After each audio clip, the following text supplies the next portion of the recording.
Gaming wird seit vielen Jahren immer teurer und aktuell hat es Sony ja wirklich auf die Spitze getrieben. Und ich frage mich auch langsam, wie weit wollen die das noch treiben? Man kommt sich ja inzwischen schon wirklich so vor wie bei einem Billigflieger. Die Basis gibt's, aber alles drumherum muss man zusätzlich kaufen. Ja, nur mit dem Unterschied, dass es bei einer Konsole nicht wirklich ein Billigpreis ist, denn wir reden hier von der PlayStation 5 Slim, dem kommenden neuen Modell der PS5, das im Preis genauso bleibt wie die bisherige PS5. Das heißt, wir haben 549,99 für die Version mit Disklaufwerk und für die Digital Edition 100 Euro weniger, 449,99. Ja, und das ist, wie ich finde, doch überraschend, weil es ist derselbe identische Preis wie vorher. Und on top gab es letztes Jahr im August 2022 auch noch eine Preiserhöhung, keine Preissenkung. Das, was eigentlich jeder erwartet, dass nach einer Zeit lang einfach eine Konsole günstiger wird. Im Gegenteil, 50 Euro teurer und seitdem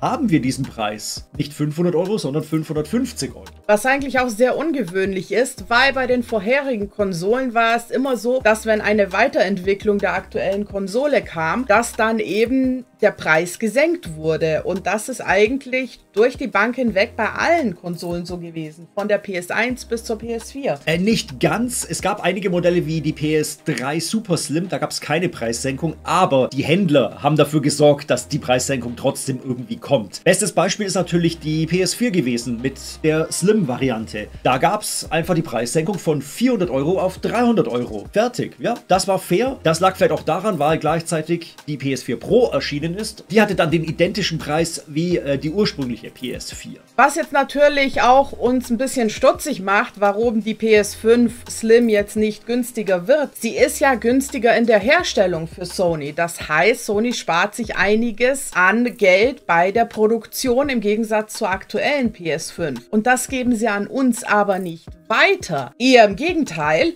Sie verlangen für Zubehör, das bisher bei der PS5 ja dabei war im Paket und im Preis, verlangen sie jetzt sogar noch extra Kosten. Und so langsam überlegt man, warum zockt Sony uns eigentlich da ab? Ja, das ist eine gute Frage. Wir haben zunächst einmal ein optionales Disklaufwerk bei der PS5 Slim. Denn wir haben eigentlich hier ein modulares System. Es sind eigentlich gar nicht zwei Modelle von der PS5 Slim, die es gibt, sondern das ist eigentlich ein Modell. Einmal ist es mit Laufwerk und einmal ohne Laufwerk. Und das kann man abnehmen oder, wenn man will, später auch dazu kaufen. Es ist allerdings dumm, wenn man das macht, das hinterher kaufen, weil wenn man sich das Laufwerk dann kauft, das kostet 120 Euro, dann kommt man unterm Strich teurer raus. Weil die Digital Edition 450 Euro plus Laufwerk 120 Euro, da kommen wir auf 570 Euro und das ist 20 Euro teurer, als wenn man jetzt schon das Basismodell mit Laufwerk kauft. Da stimmt schon irgendwas nicht preislich, finde ich. Aber so richtig krass wird es mit dem Standfuß. Und zwar ist es so, dass jetzt die neue PS5 Slim keinen externen Standfuß mehr dabei hat in der Verpackung, sondern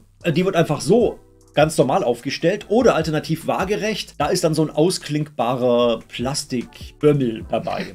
Das ist der Fachbegriff dafür. Genau, in der aktuellen Version ist ja der Standfuß dabei, einfach im Paket. Genau, und den kann man anschrauben und der ist dann auch für waagerechten Betrieb und man kann das entsprechend konfigurieren. Und ja, der neue Standfuß dann jetzt eben, der doch recht schick aussieht, der ist mit so einem schicken Metallring, aber der kostet einfach nochmal 29,99, wenn ihr standesgemäß eure PS5 vertikal betreiben wollt. Genau, und wenn man das jetzt zusammenrechnet, bekommt man eigentlich den Standfuß ja nicht mehr dazu, der ja aktuell im Preis von 550 dabei ist.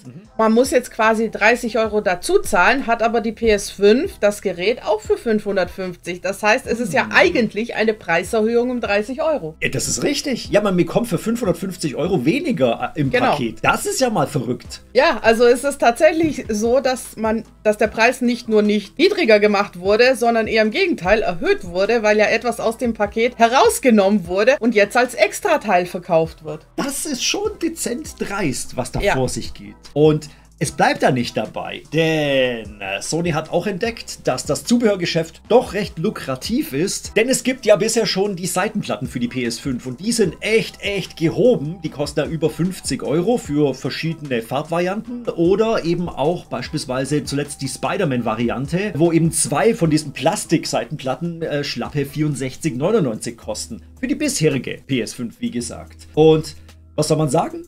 Das ist ausverkauft. Und das heißt, die Leute kaufen es auch. Ja, und man muss eben überlegen, genau bei diesen Seitenplatten und genau beim Standfuß ist natürlich jetzt einfach zu sehen, dass es einfach nur ein Plastikteil ist. Da steckt keine Technik dahinter, da steckt wirklich nichts dahinter, was diesen Preis von 64 € rechtfertigt. Materialkosten sind das ein paar Cent. Und auch die Produktionskosten sind auch nicht sehr viel höher. Und die verkaufen das einfach für 64 € und es geht weg wie nichts.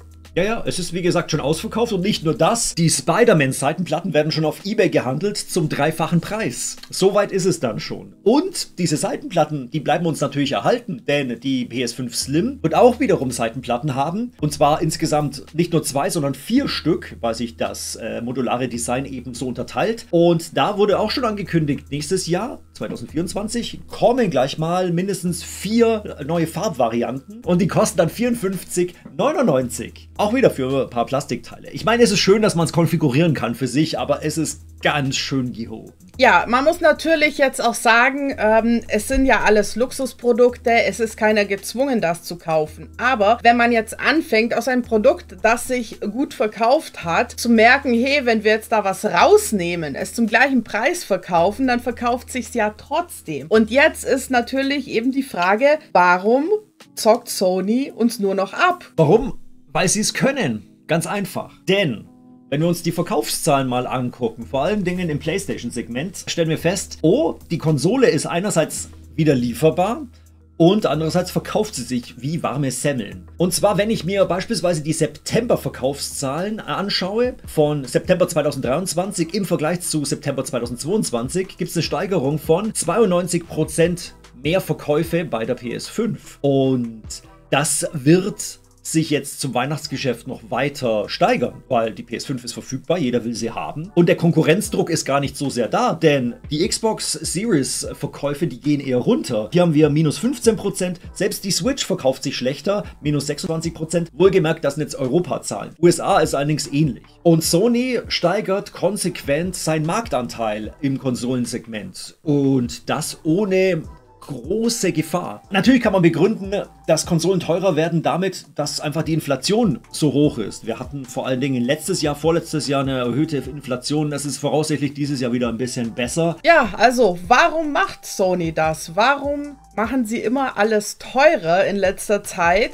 Ja, weil, wie gesagt, weil sie es eben können. Und warum können sie es? Weil wir es mitmachen. Solange wir nichts sagen und solange wir nichts tun, sehen sie natürlich keinen Grund daran, irgendwas zu ändern. Sie fühlen sich eher im Gegenteil darin bestätigt mit dem, was sie machen. Und es liegt ja irgendwo dann auch an uns, ob wir das dann so kaufen oder ob wir es nicht kaufen. Es ist klar, sobald es nicht mehr gekauft wird, würden sie natürlich dann auch eine andere Strategie einschlagen. Nur die Frage ist, was ist denn die Alternative? Es gibt ja keine Alternative zu einer PS5. Denn dann muss ich den Preis zahlen. Aber das Problem ist aber es gibt eine Xbox, es gibt eine Switch, es gibt einen PC, an dem man auch alle Spiele inzwischen spielen kann. Und es gibt natürlich viele Alternativen. Die kann man alle auswählen. Das ist richtig, aber ich muss sagen, ganz ehrlich, ich weiß nicht, warum Microsoft keine Preissenkung bei der Xbox macht, weil das wäre jetzt die Gelegenheit, zu sagen, hey, wenn ihr keinen Bock mehr habt auf diesen hohen Preis, hier, die Xbox ist gerade günstig. Aber das tun sie auch aktuell nicht. Und Nintendo erst recht nicht, weil